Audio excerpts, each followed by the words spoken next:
इस क्लास के अंदर वीडियो के अंदर मैं आपको सिखाने वाला हूं कि अगर आप कनाडा स्टूडेंट परमिट अप्लाई कर रहे हैं, स्टूडेंट वीजा अप्लाई कर रहे हैं, तो आप मेन फॉर्म कैसे भरेंगे। आपका स्वागत है द टूरिज्म स्कूल में। मेरा नाम मयंक है और मैं द टूरिज्म स्कूल में पढ़ाता हूं। इस क्लास के अंदर वीडियो के अंदर मैं आपको सिखाने वाला हूं कि अगर आप कनाडा स्टूडेंट परमिट अप्लाई कर रहे हैं, स्टूडेंट वीजा अप्लाई कर रहे हैं, तो आप मेन फॉर्म कैसे भरेंगे। तो यहाँ आप देख सकते हैं, सबसे पहला क्वेश्चन है यूसीआई नंबर, जिसे हम कहते हैं यूनिक क्लाइंट आइडेंटिफिकेशन। ये हो सकता है आपके पास ना हो तो आप इसको छोड़ दीजिए, और अगर आपके पास है तो ये आप या तो ये 8 डिजिट होगा या फिर ये 10 डिजिट होगा। यहाँ पर ये पूछता है कि आपको कौन सी लैंग्वेज के अंदर सर्विस चाहिए है, तो मैंने पहले से इंग्लिश चूज किया हुआ है। फुल नेम, सबसे पहले सरनेम आएगा, फिर गिवन नेम आएगा। फिर ये पूछ रहे हैं कि आपने कोई और नेम यूज किया है, तो इसको मैंने पहले से नो किया हुआ है। यहाँ पे gender, date of birth, place of birth जो पासपोर्ट के अंदर दिया गया है, और आपकी कंट्री, चाहे आप इंडिया के बाहर हैं, अगर पाकिस्तान में है तो आप पाकिस्तान लिखेंगे। Citizenship India, country of territory India, status हमारा सिटीजन है, इसीलिए हमें आगे कुछ और नहीं भरना क्योंकि हमने सिटीजन कर दिया है यहाँ पर। इसके बाद ये पूछ रहे हैं कि आप कहीं और रहे हैं इंडिया के बाहर 6 महीने से ज्यादा, तो इसको हमने नो कर दिया है। Country of territory where applying, आप कहाँ अप्लाई कर रहे हैं, तो हमने इसको सेम कर दिया है कि जो हमारा एड्रेस है उसी को हमने वहीं से ही हम अप्लाई कर रहे हैं। Your current marital status, single, अगर मैरिड है तो यहाँ से आप पिक करके मैरिड कर सकते हैं। अगर कोई मैरिड लिखेगा तो उसको अपनी डेट ऑफ मैरिज, जो भी वेडिंग की डेट है, वो यहाँ पर डालनी होगी। पर्सनल डिटेल मांगी जा रही है यहाँ पर, क्या आपने पहले कभी शादी की थी या कोई रिलेशन रहा है। अगर हमने अनमैरिड किया है तो इसको भी हम नो करेंगे। लैंग्वेज क्या है, आपकी नेटिव लैंग्वेज, मदर टंग क्या है, हिंदी या पंजाबी, जो भी आप करना चाहें। Are you able to communicate in English, अगर आप स्टूडेंट वीजा के लिए अप्लाई कर रहे हैं तो आपने इसको इंग्लिश ही करना है। अगर आप फ्रेंच के बेसिस पे जा रहे हैं तो आप फ्रेंच करेंगे। अपना पासपोर्ट नंबर यहाँ पर डाल दीजिए। यहाँ पर अपनी टेरिटरी जिसने इशू किया है, मतलब इंडिया ने, पूरी कंट्री की यहाँ पे लिस्ट आती है। ये मैंने पहले से भरा हुआ है ताकि आपको जल्दी से मैं समझा सकूं। फिर जो आपके पासपोर्ट की डेट ऑफ इशू है, आपके पासपोर्ट पर लिखी हुई है। एक्सपायरी डेट भी आपके पासपोर्ट पर लिखी गई है।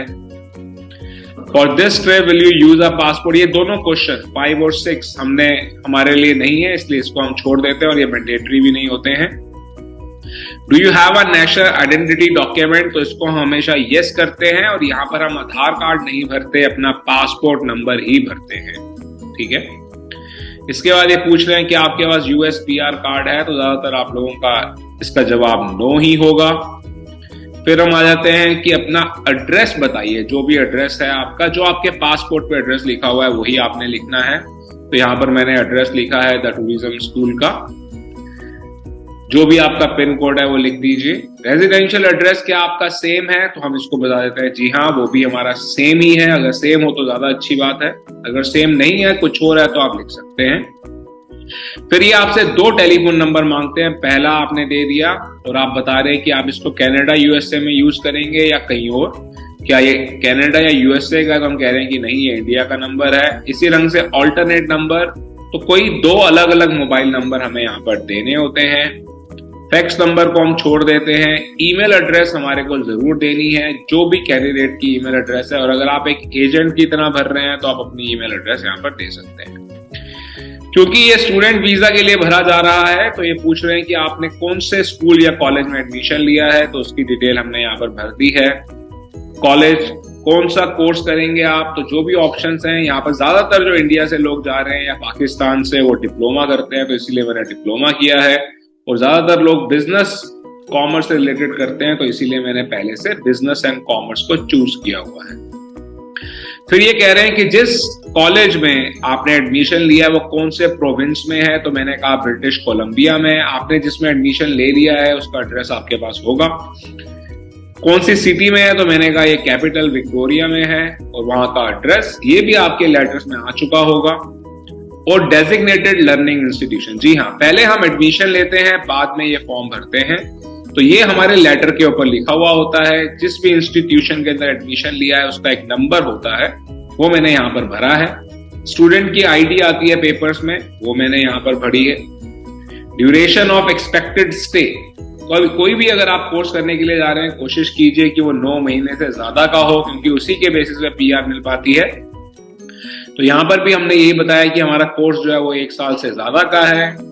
कॉस्ट ऑफ स्टडी क्या है, ट्यूशन फीस 9000 है, रूम एंड बोर्ड रहने के जो खर्चे हैं वो 4000 है, इसके अलावा 1200 और भी कुछ खर्चे हैं, और हमारे पास जो फंड्स अवेलेबल हैं वो 22,000 है। जी हाँ, जितने भी इसके टोटल बनते हैं उससे ज्यादा आप यहाँ पर दिखाएंगे। कौन आपके एक्सपेंस बियर करेगा, तो हमने यहाँ पे किया है पेरेंट्स, जिन लोगों की एज ज्यादा है वो माई सेल्फ भी कर सकते हैं। आपकी क्या क्वालिफिकेशन है वो यहाँ पे पूछ रहे हैं, have you had any post secondary education, तो अगर आप 12वीं के बाद जा रहे हैं तो हम इसको नो करेंगे। अगर कोई ग्रेजुएशन के बाद जा रहा है तो उसको यस करेगा और अपने स्कूल कॉलेज की डिटेल देगा। यहाँ पर ये पूछता है कि आपने कोई एम्प्लॉयमेंट किया। यहाँ पर आके काफी लोग कंफ्यूज हो जाते हैं, क्योंकि अगर कोई 12वीं के बाद जा रहा है तो उसने कोई जॉब नहीं की है, तो इसको हम कैसे फिल करते हैं वो मैंने यहाँ पे समझाया है। तो हमने क्या किया है, हमने आज की ही डेट डाल दी है 12/2022, 12 मतलब दिसंबर मंथ।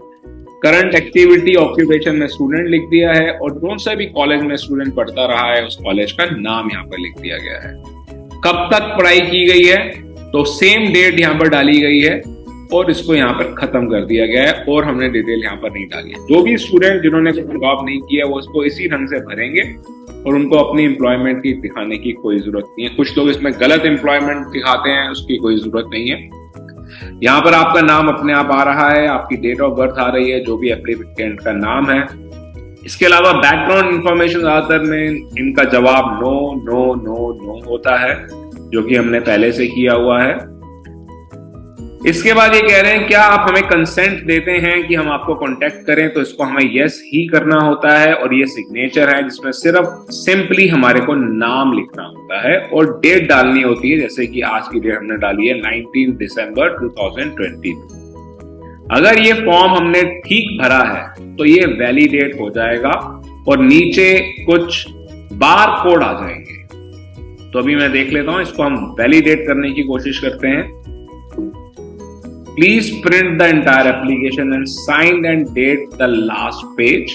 ये हमने कर ही लिया है, इसको हम ओके कर लेते हैं और चेक कर लेते हैं कि ये वैलिडेट हुआ है या नहीं। ये देखिए यहाँ नीचे बार कोड्स आ गए हैं, इसका मतलब हमने फॉर्म बिल्कुल ठीक भरा है और हमारा फॉर्म वैलिडेट हो गया है। आप इसको सेव करके रखिए और अपने लॉगिन पे canada.ca पे जाके साइन इन करके इसको अपलोड कर दीजिए। आपका फॉर्म पूरा भर चुका है।